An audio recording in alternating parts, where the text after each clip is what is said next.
Dee is retiring, so to celebrate, I'm taking our parents to Germany today.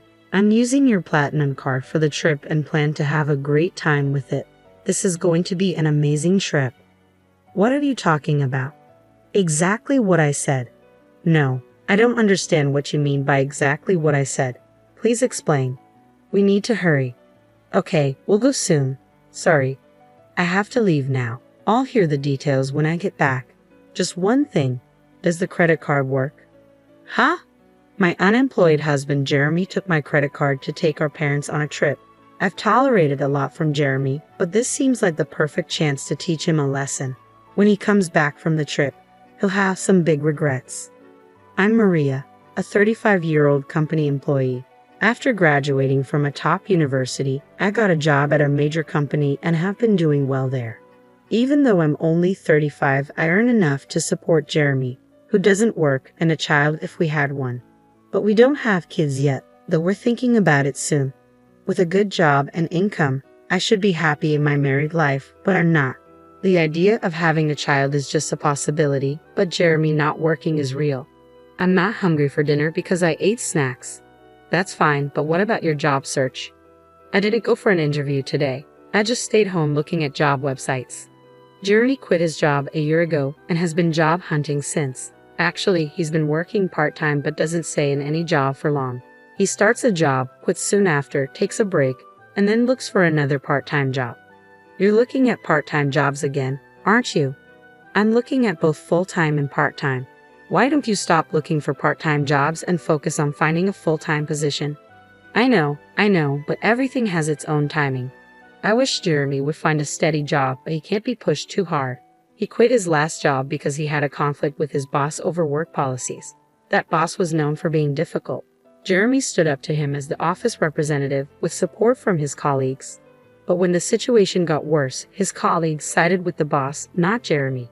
Because of that, Jeremy lost the boss's approval, felt betrayed by his colleagues, and found it hard to stay, so he left the company.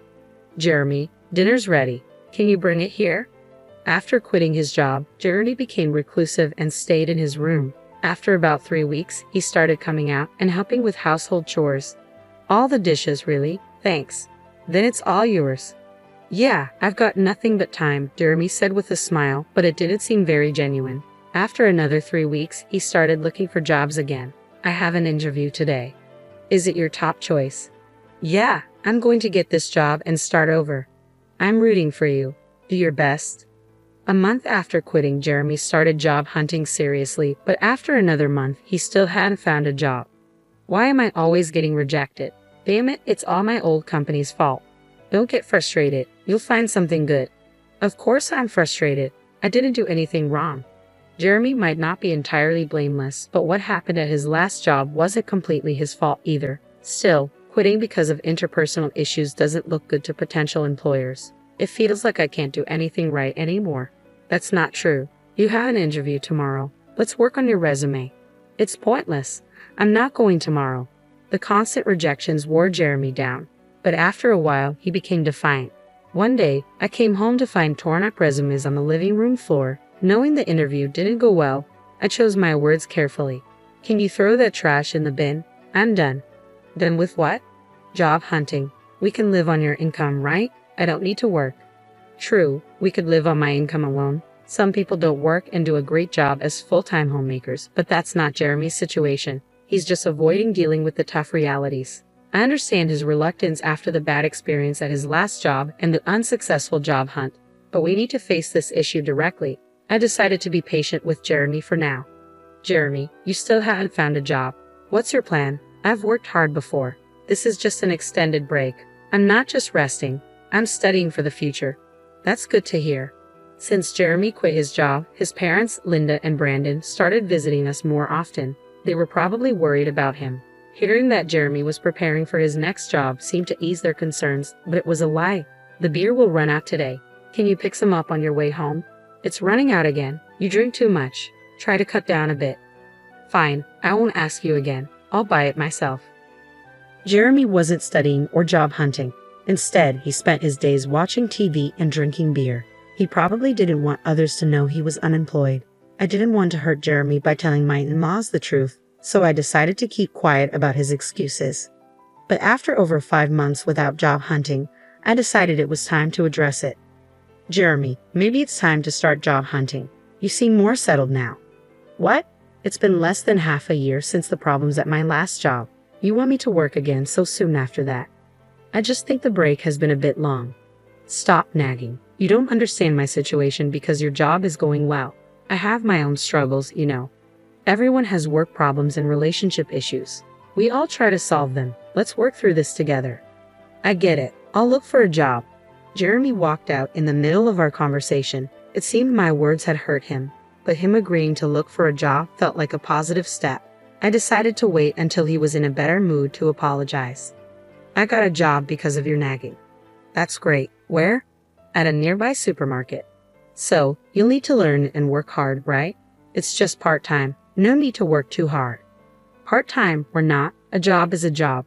Is that a problem? I wanted to say something to Jeremy, but maybe starting a little work could help him get back on track. I decided to observe and see how it goes. I'm home. Jeremy, you're back. How's the job? I quit the supermarket part-time job. Why? It hasn't been that long. A college student there was being bossy, telling me to always put the vegetable boxes at the bottom in storage. It felt like harassment. That student was probably just showing you how to do the job. In many workplaces, even a college student can be a senior. Jeremy kept finding new jobs but couldn't stick with any of them. It's been a year, and he still hasn't managed to keep a job for long. Jeremy, what job are you doing now? I'm working part-time at a pub now. I've never worked in food and beverage before, but it's interesting. I think I've finally found my calling. Really? That's great, but isn't the pay from a part-time restaurant job kind of low? That's fine. I'm currently apprenticing and aiming to go independent.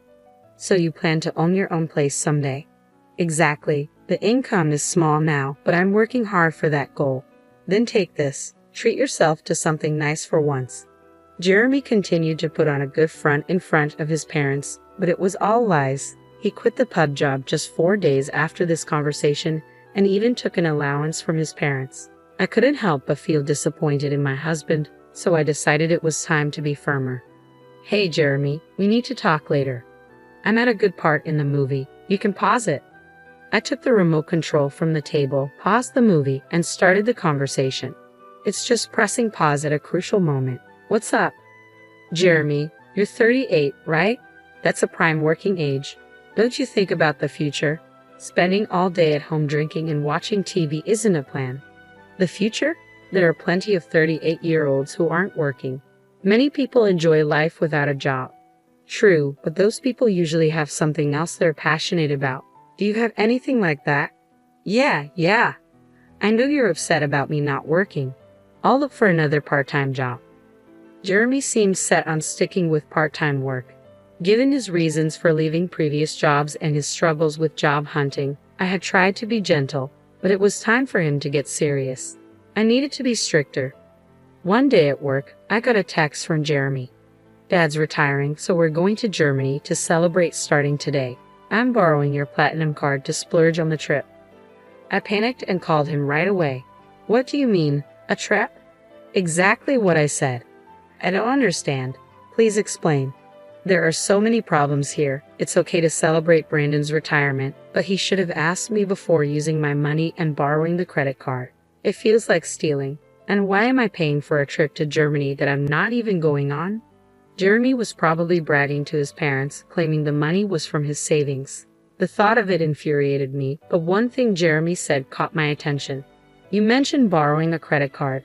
The one for our house? Yeah. Why do I have a platinum card? Some people think you need a high income for it, but that's not true. Your credit history, stable income, and other factors matter, and it's achievable even in your 40s. The annual fee is high, but I use it for the benefits and points. However, that credit card is in my wallet. So you took the credit card from home? Yeah, so I'm counting on you for the payment. Jeremy was excited about his trip to Germany and spoke to me in a provocative tone. I had been patient with him for a long time, but this seemed like a good opportunity to address the situation. Jeremy thought he was being clever by taking my credit card and acting all cheerful, but he was in for a surprise. What are you doing? We need to go.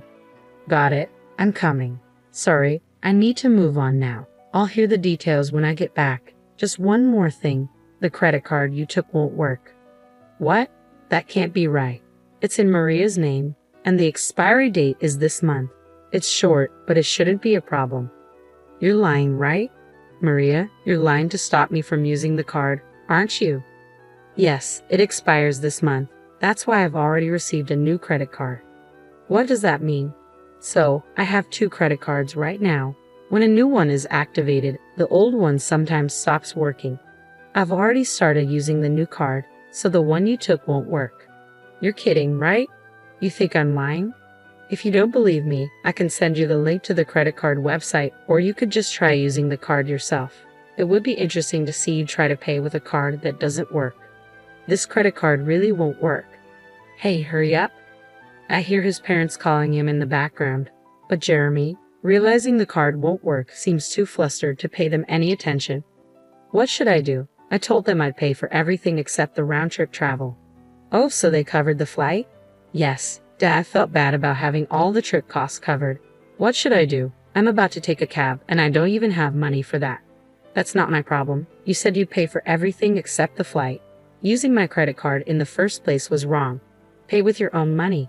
How can I? I don't have any money. Exactly.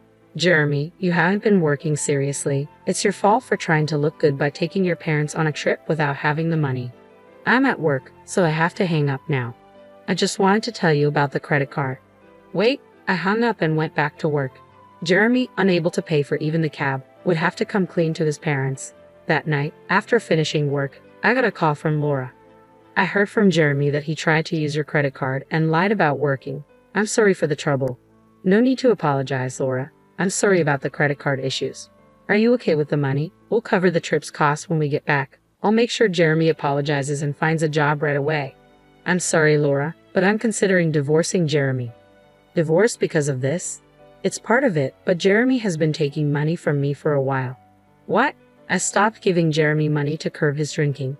He started a part-time job and bought his own alcohol, but the salary wasn't enough for daily drinking. Jeremy began stealing money from my wallet to buy alcohol. Over the year, he repeatedly took amounts ranging from $7 to $70, which added up to a significant sum. I had been strict, hoping he'd change, but when he stole my credit card for his trip, it was clear he had no intention of improving. I respect your decision. Should I tell Jeremy about the divorce? Could you just tell him I want a divorce? We'll discuss the details when he gets home. About an hour later, the next morning after my call with Laura, Jeremy called. He must have heard about the divorce from her, but I had asked her to wait until he was back to discuss it. Too exhausted to deal with it, I decided not to answer. The next morning, after returning from work, I found Jeremy at home. He had cut his trip short. I'll work properly now. Please don't leave me, he pleaded as I entered the living room. Seeing Jeremy, he immediately apologized. His regrets seemed sincere, but came too late. He had a whole year to change and still asked for another chance. I had warned him repeatedly, but he squandered every opportunity. I'm not going to give Jeremy another chance because he gave up on me. My mind is made up. Can you leave? Please don't say that. If you don't leave, should I call someone to help you pack your things? I'll move out only if you can afford the rent here. Jeremy fell silent. He didn't even have the money for next month's rent, let alone any income. My words and the reality of the impending divorce made him realize the severity of his situation. With nothing to take, Jeremy seemed to be leaving the house, probably heading to his parents' place. I considered asking if he had money for transportation, but Jeremy isn't a child. He should manage his own affairs, money or not. I watched him leave, feeling a mix of sadness and resolve. After leaving, Jeremy went to his parents' house. Later, I received a call from Linda. My parents-in-law let Jeremy stay for one night, but then asked him to leave the next day. They were worried he might become too reliant on them if he stayed. They wanted to create a situation where he had to fend for himself. It must have been tough for them to send their son away, but they felt it was necessary for his recovery. Kicked out from his parents' home, Jeremy came back to our house, pleading with me. Please help me. I've got nowhere to go and no money. That's the result of your own actions. You need to handle it yourself. Everyone faces hardships. Sometimes it's necessary to ask for help, but all you've done in the past year is abandon your responsibilities and do as you please. I didn't let Jeremy into the house and turned him away from the doorstep. The divorce went through eventually. Despite his reluctance, with the support of his parents, it happened faster than expected. I don't know what happened to Jeremy after we split. He's probably still jumping from job to job and making excuses for himself. I used to think I'd feel lonely without Jeremy, but I was surprised to find that I didn't feel lonely at all. Instead, I felt a weight lifted off my shoulders. Living with Jeremy had been incredibly stressful. His attitude and constant need for reassurance kept me on edge. I was always walking on eggshells, afraid of saying something that might upset him. Now, without him around, I don't have to worry about that anymore. My life has become much more comfortable. I hadn't realized how much of a burden our relationship had been. I was constantly trying to support him both emotionally and financially, and it drained me. Now I can focus on myself and my own well-being. I'm relieved that I didn't let Jeremy drag me down with him. I was always trying to help him, hoping he would change, but it never happened. Letting go of that responsibility has been freeing.